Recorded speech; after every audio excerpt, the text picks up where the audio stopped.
Магазин «Замок» на Юнакурсети 103. Защити свой дом и все, что в нем. Здесь вы найдете замок к любой двери. Замки на Юнакурсети 103. Здравствуйте! В эфире программа «Патруль» и я, ее ведущая Анастасия Маслова. Трагическое ДТП, пожары в квартирах, уличные нападения, борьба с алкоточками – все это не только в нашем выпуске сегодня. Не пропустите! 3 оборванных жизни. Начну выпуск со страшного ДТП, которое произошло в Кызыле 4 апреля поздним вечером на улице Калинина. Как рассказали в региональном министерстве внутренних дел, причиной трагедии стал выезд на встречную. Следственно-оперативная группа, которая прибыла на место происшествия, выяснила, опасный маневр совершил водитель автомобиля ВАЗ-2107.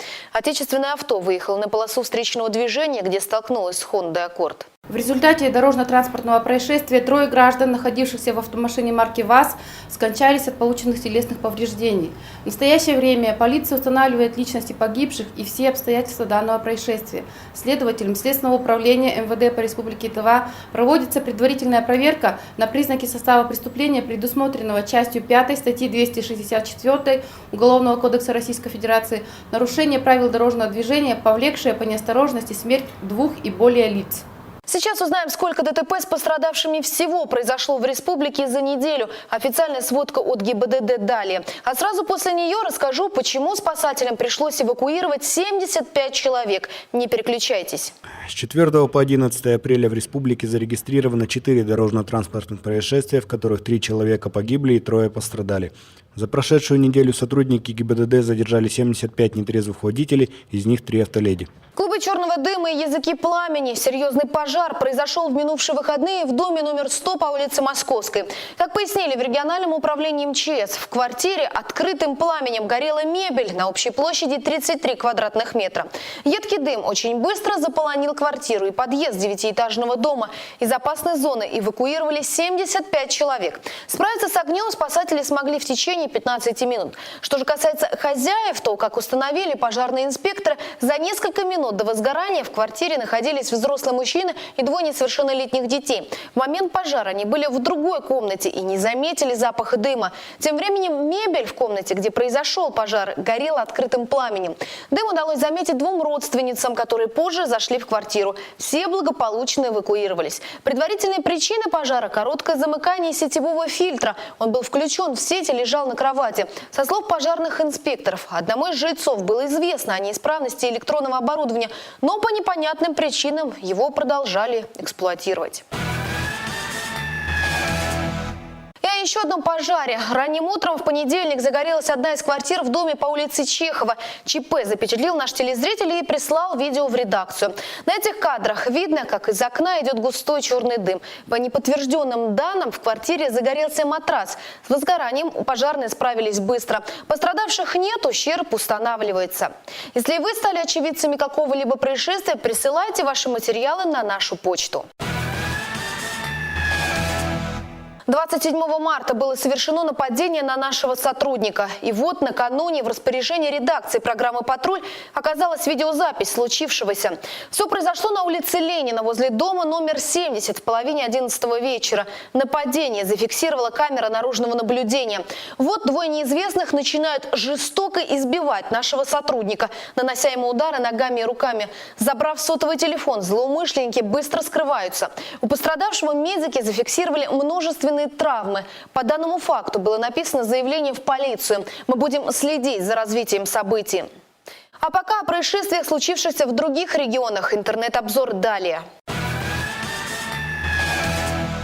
Серьезный пожар в Омской области запечатлели спасатели. Это видео позволяет зрителям оказаться в гуще событий.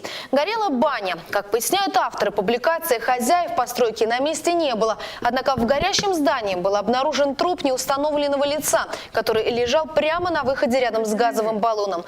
По всей видимости, человек спал в момент возгорания и не смог самостоятельно спастись. Возможно, дверь была закрыта. Со слов соседей, внутри никого не должно было быть. Баня использовалась для проживания на время постройки основного дома. Погибший, возможно, сторож без определенного места жительства. Для того, чтобы потушить здание, спасателям пришлось разобрать его до основания. В Северодвинске 49-летний водитель внедорожника Great Wall, сдавая задом, наехал на 24-летнюю девушку с ребенком. Вот эти кадры. Молодая мама и ее ребенок оказались буквально под автомобилем. Но, как сообщает автор публикации, к счастью, девушка отделалась ушибленным коленом, а ребенок и вовсе не пострадал. Зомби на омских улицах. Так окрестили следующее видео пользователей интернета. На одной из улиц автомобили остановились перед зеброй, пропуская пешеходов. Навстречу автора ролика идет амичка с закрытыми глазами. Дорогу она пересекает не по переходу, а по диагонали. Не открывая своих очей, таинственная незнакомка упирается руками об капот машины. Обменявшись потоками энергии с железным конем, женщина продолжила свой путь. Интересными видео вы также можете делиться в нашей группе ВКонтакте «Тува в объективе». В Туве объявили настоящую войну точкам по нелегальной продаже алкоголя. За минувшую неделю полицейские изъяли более 2500 литров виноводочной продукции и спиртосодержащей жидкости. Борются с продажей контрафактного спиртного и простые граждане. Просто неравнодушные люди объединились и решили, этому нужно положить конец. В Туве заработало объединение «Сыновья народа». Их главная цель – отрезвить население Тувы. Ведь по статистике именно алкоголь чаще всего является причиной совершения преступлений. Первый шаг уже сделан. Практически ежедневно мужчины выходят в вечерние и ночные рейды по торговым точкам и так называемым адресам. В одних смотрят за тем, чтобы после 7 вечера алкоголь не продавали, как и положено по закону республики. В других, чтобы не торговали спиртным вообще. К примеру, в этом доме жидкость непонятного происхождения клиентам продавали через забор. Это показала контрольная закупка, которую провели активисты движения. И, судя по всему, желающих купить суррогат было много.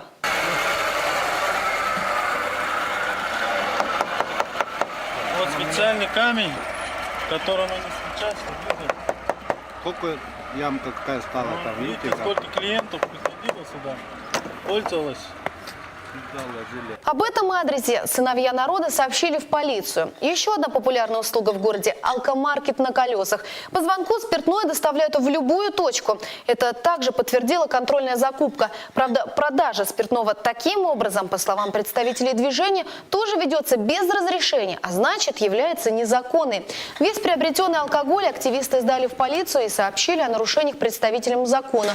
По словам активистов, объединение «Сыновья народа», несмотря на то, что они начали работать совсем недавно, результаты уже есть. Есть статистические данные от полиции с 19 по 29 марта. Мы же 22 марта начали эту деятельность. И они нам показали именно статистику. Понизилась именно преступность и мало пьяных людей, потому что у нас какой-то результат получился, потому что люди уже, кто зависим именно от алкоголя, уже не могут это купить, и продавцы уже после пробеседы они уже не продают людям. Рейды движения «Сыновья Тувы» будут проходить и дальше. В Кызыле вновь участились карманные кражи и хищения из ручной клади. Только с начала этого года в Кызыле зарегистрированы десятки случаев. Торговые центры, учреждения здравоохранения, остановки, рынки и другие места массового скопления людей. Там чаще всего и промышляют злоумышленники. Перемещаясь, к примеру, по торговым рядам, карманники внимательно наблюдают за покупателями, примечают, кто, куда и что положил, и будет ли им удобно совершить кражу. Предметом карманных краж в большинстве случаев являются сотовые телефоны, кошельки и банковские карты, которые находятся в карманах верхней одежды, либо в наружных карманах сумок, пакетов и прочих ручных предметов. Ежесуточно УВД города Кызыла регистрируется более 10 заявлений и сообщений о кражах сотовых телефонов, а также вообще карманных краж на территории города Кызыла. По сравнению с прошлым годом у нас краж почти в 2 раза именно данного вида.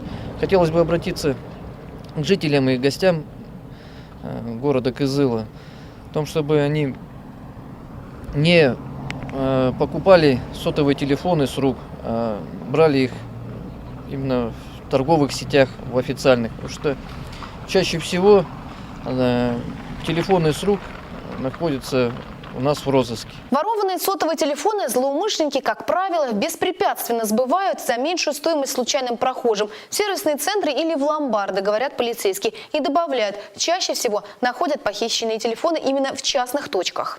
Идет у нас просто скупка частным лицам в ломбарды, чаще всего изымаем, ну и большую часть частных лиц.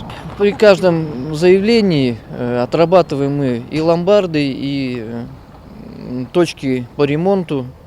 Если выявляем, чаще всего они уходят от ответственности, потому что никаких либо документов не требуется для сдачи данных телефонов именно в ломбард. Поэтому они-то уходят от ответственности. Страдает простой гражданин, который приобрел этот телефон с рук. Также в последнее время участились случаи краж чужого имущества на остановках и в общественном транспорте. В момент посадки в маршрутки или автобусы карманники, как правило, специально создают давку. В последнее время в общественном транспорте участились случаи краж чужого имущества из карманов одежды и сумок, а именно мобильных телефонов, кошельков, документов.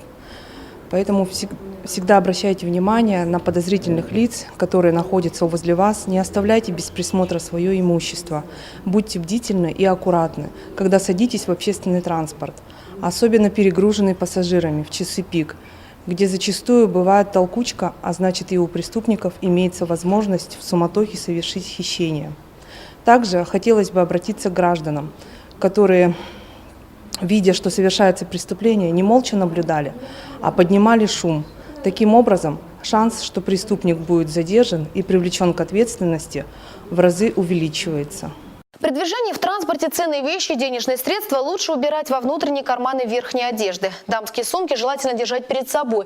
Не стоит пользоваться в салоне автобусов и троллейбусов мобильными телефонами и доставать крупные суммы денег, так как это может привлечь внимание злоумышленников. Как нам рассказали в полиции, совершают хищение молодые люди от 16 до 25 лет. Чаще всего жертвами злоумышленников становятся женщины и дети. Согласно Уголовного кодекса Российской Федерации, кража чужого имущества подпадается под статью 158 Уголовного кодекса. Наказание грозит от 3 до 8 лет лишения свободы. В случае, если вы стали жертвой нападения вора-карманника, сообщайте об этом по телефонам 9 36 02 или 9 36 01, а также обращайтесь в УВД по городу Кызылу. Вывели из тени. В минувшую субботу инспекторы провели рейд по тонировке.